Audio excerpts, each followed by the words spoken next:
네, 말씀 들어가겠습니다. 오늘은 여호수아 18장과 19장까지에 걸쳐 있는 내용을 우리가 나누게 됩니다.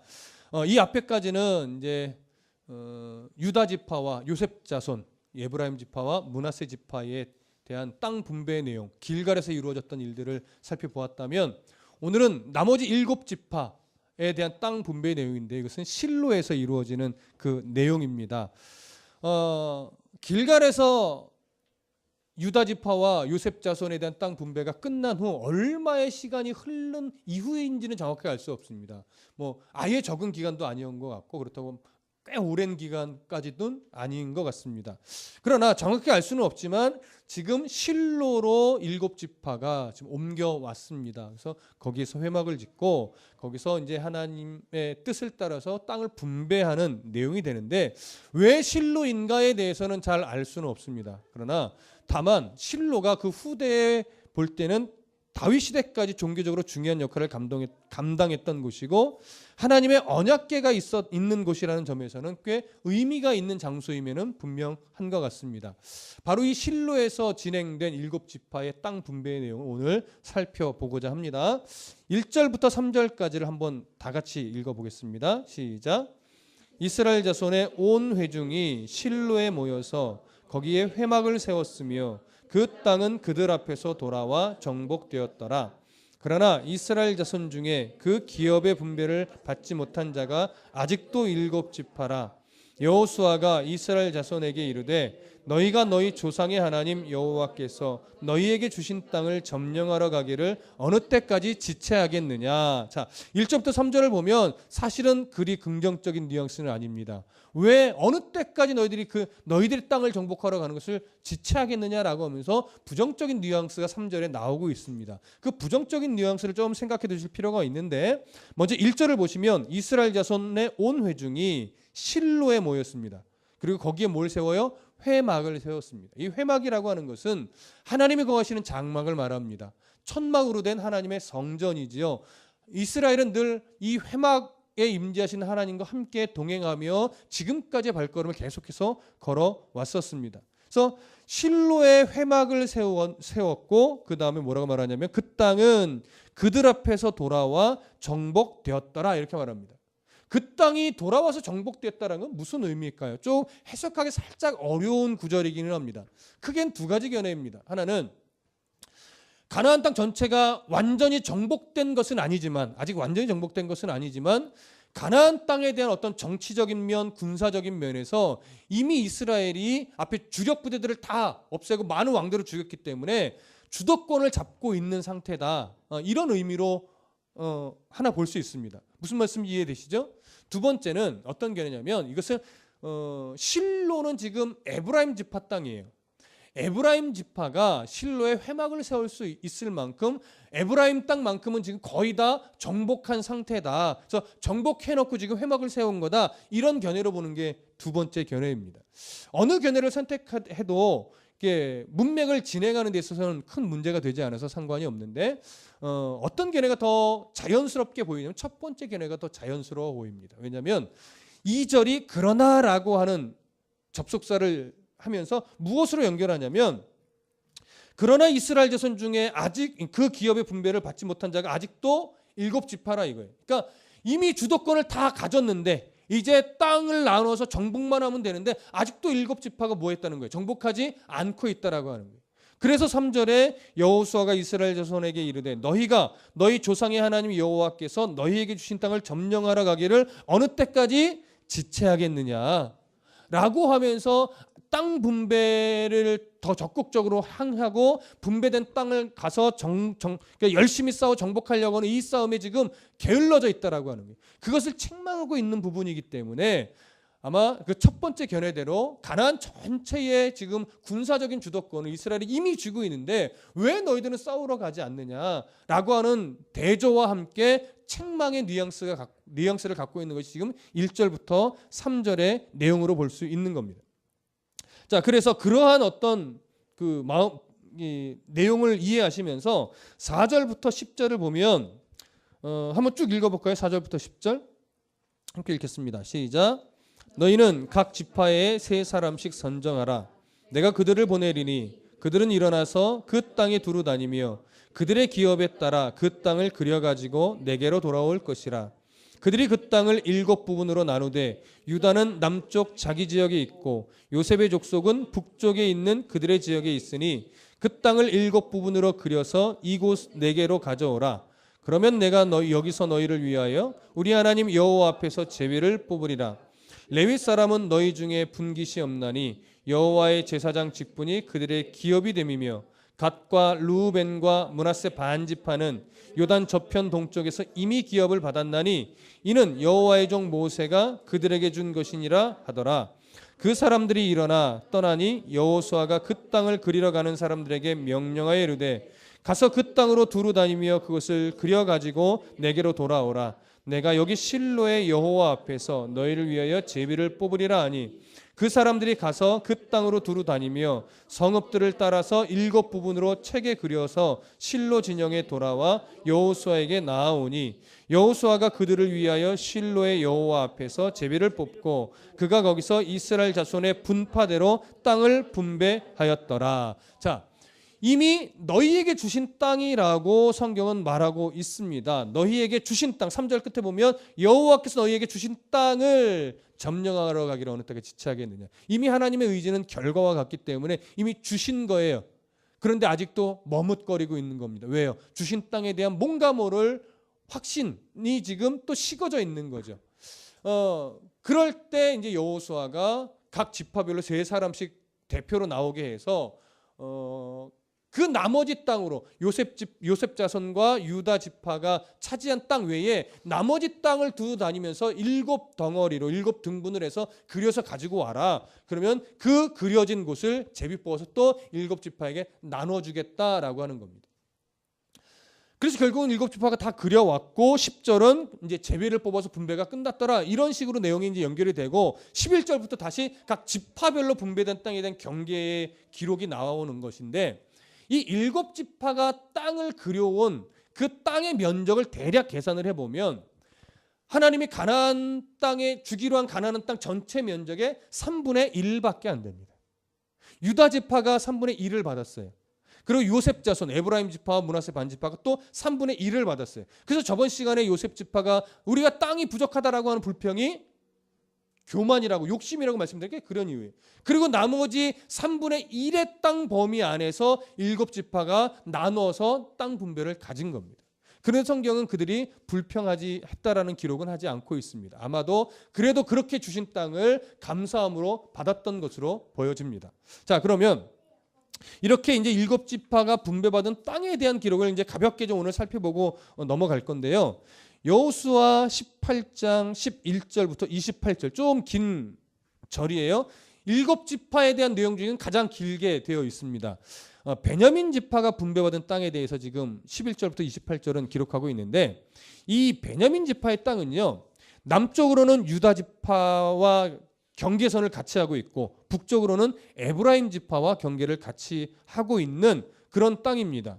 그래서 근데 이 땅 안에는 어느 지역들이 포함되어 있냐면 이스라엘이 가나안 땅에 들어서 첫 번째로 정복한 지역이 어디예요? 여리고. 여리고도 여기에 속해 있습니다.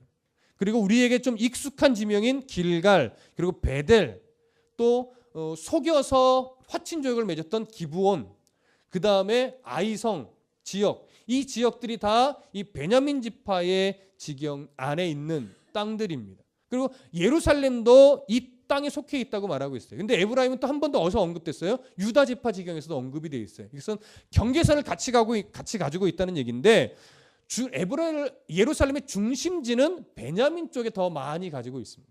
그래서 그러나 이것이 다툼으로 하지 않고 유다와 이 베냐민 지파가 서로 조화롭게 잘 행해 갔던 것 같습니다. 그래서 큰 다툼은 없었고요. 그래서 11절부터 28절은 베냐민 지파에 대해서 이렇게 간략한 내용으로 정리할 수 있겠습니다. 그다음에 19장으로 넘어가 보면 1절부터 9절까지에는 시므온 지파가 분배받은 땅에 대해서 기록하고 있습니다.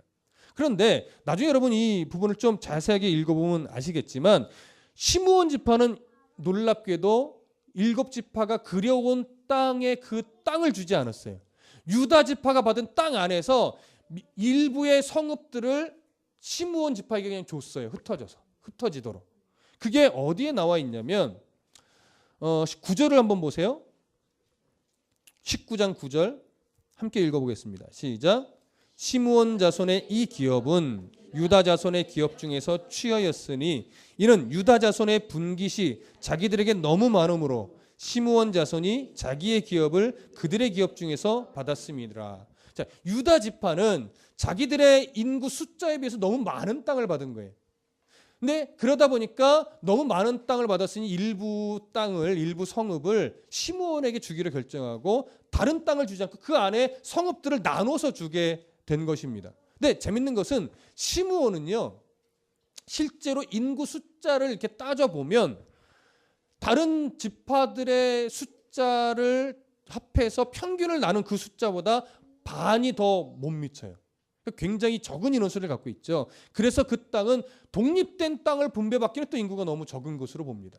그래서 자연스럽게 유다 지파 안에 있는 그 성읍 안에 있는 성읍들을 분배받아요. 그러니까 시므온 지파도 결국 자기들끼리 모여 살지 못하고 어떻게 해요? 유다 지파 지경 안에서 흩어져서 살게 된 겁니다. 외적으로 보면 그들의 숫자가 작고 유다 지파가 너무 큰 땅을 받아서이지만 이게 그 앞에 있었던 어떤 중요한 사건 때문에 사실 또 이렇게 된 거예요. 영적인 이유로 보면 우리가 어느 내용을 생각할 수 있냐면 창세기 49장을 한번 가보실까요? 창세기 49장 5절부터 7절까지. 창세기 49장 5절부터 7절 함께 읽습니다. 창세기 49장 5절부터 7절 함께 읽습니다. 시작. 시므온과 레위는 형제요 그들의 칼은 폭력의 도구로다. 내 호나 그들의 모의에 상관하지 말지어다. 내 영광아 그들의 집회에 참여하지 말지어다. 그들이 그들의 분노대로 사람을 죽이고 그들의 혈기대로 소의 발목 힘줄을 끊었음이로다. 그 노여움이 혹독하니 저주를 받을 것이요 분기가 맹렬하니 저주를 받을 것이라. 내가 그들을 야곱 중에서 나누며 이스라엘 중에서 흩으리로다. 자, 무슨 내용인지 혹시 기억나십니까? 세겜성에서 야곱의 딸 디나가 강간당하는 사건이 벌어집니다. 근데 이 디나의 실제적 오빠들이 누구냐면 시므온과 레위였어요. 그래서 이 시므온과 레위가 자기의 진짜 여동생이 엄마가 같은 거죠. 진짜 여동생이 이런 몹쓸 짓을 당해서 속으로 분노했어요.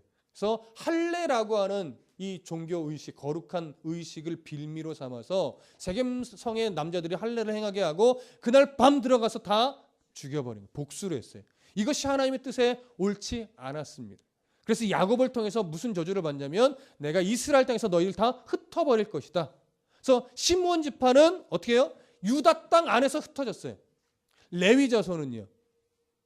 제사장 그룹이라고 하는 그래도 거룩한 은혜를 받긴 했지만 자기 땅을 받지 못하고 아예 전체 이스라엘 지파에 흩어져서 살아가게 되는 결과를 맞이한 겁니다. 이렇게 흩어진 원인은 바로 창세기 이 사건으로 인한 것으로 보게 되는 겁니다.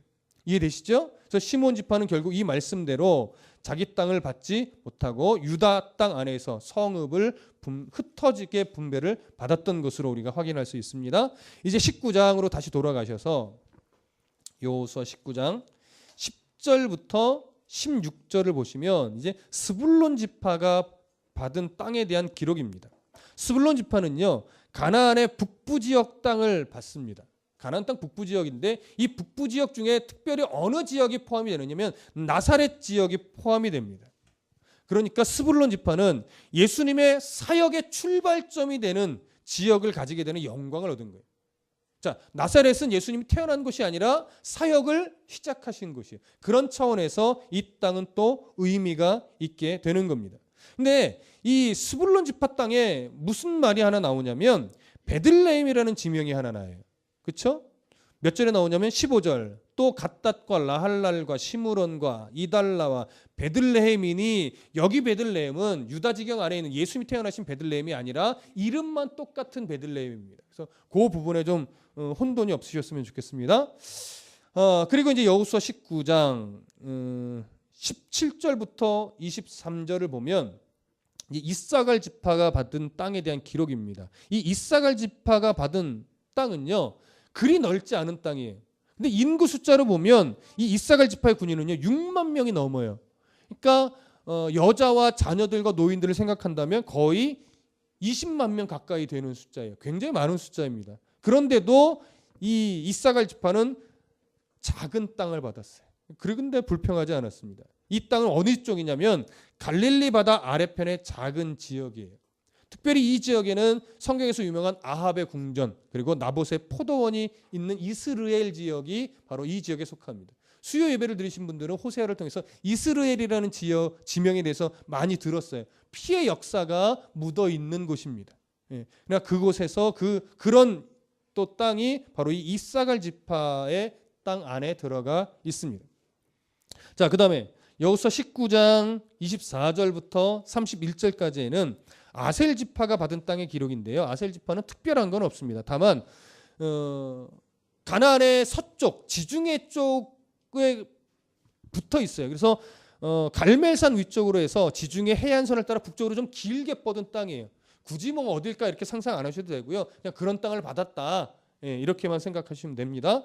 그리고 여호수아 19장 32절부터 39절은 납달리 지파가 받은 땅인데 이 납달리 지파는 갈릴리 바다를 중심으로 해서 숲이 많고 기름진 땅이 많았던 그런 땅입니다. 참 풍요로운 땅이죠. 그래서 그런 땅을 받았습니다.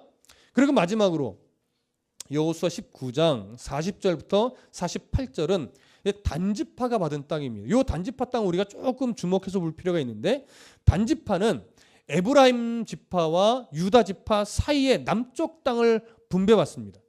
근데 이 남쪽 땅 안에 분배받는데 이 땅은 주로 어느 지명이 나오냐면 삼손의 이야기에 많이 등장하는 소라, 에스다올, 딥나 같은 지역이 바로 이 단지파에 속합니다. 삼손이 단지파 사람이죠. 그런데 47절에 보면 좀 독특한 표현이 하나 있어요. 47절 한번 봐보실까요? 함께 읽어보겠습니다. 47절 시작. 그런데 단자손의 경계는 더욱 확장되었으니 이는 단자손이 올라가서 레셈과 싸워 그것을 점령하여 칼날로 치고 그것을 차지하여 거기 거주하였습니다.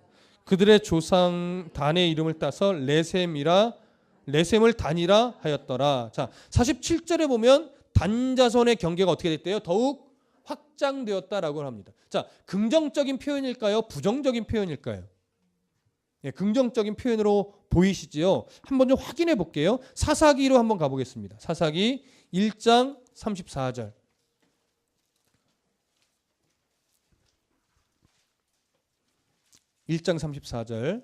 사사기 1장 34절 찾으신 분 함께 읽어보겠습니다. 시작.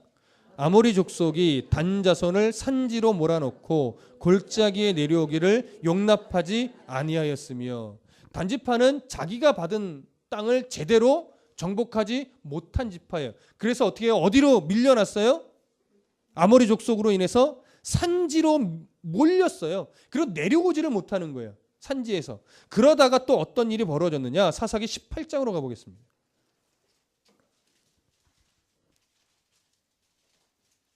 사사기 18장 1절만 읽어볼게요. 1절. 2절까지 읽으면 좀 이해가 더 되겠네요. 1절과 2절을 읽습니다. 사사기 18장 1절과 2절 함께 읽습니다. 시작. 그때에 이스라엘에 왕이 없었고 단 지파는 그때에 거주할 기업의 땅을 구하는 중이었으니 이는 그들이 이스라엘 지파 중에서 그때까지 기업을 분배받지 못하였음이라.